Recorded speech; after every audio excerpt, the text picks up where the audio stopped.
Hello বন্ধুরা, তোমরা কেমন আছো? আশা করি তোমরা খুব ভালো আছো। 5 সেপ্টেম্বর গেছে টিচার্স ডে। আমাদের বৃহস্পতিবার কলেজ বন্ধ থাকার কারণে ওই দিন প্রোগ্রাম হয়নি, তো আজ আমাদের প্রোগ্রাম অনুষ্ঠিত হবে।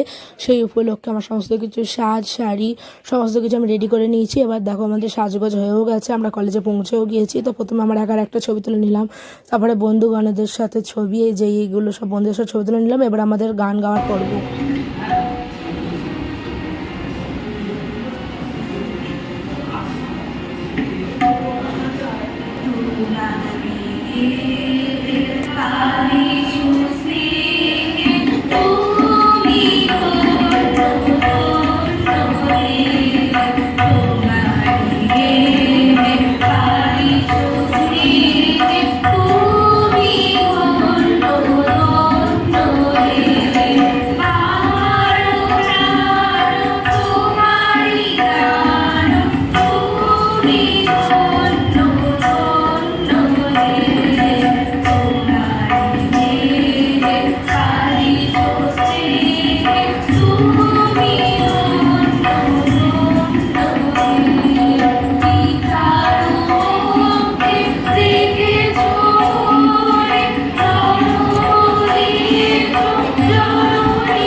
তারপর আমরা আরজি করের বিরুদ্ধে প্রতিবাদ জানিয়ে প্রোগ্রামটি শেষ করলাম। দেখো নেক্সট পার্ট।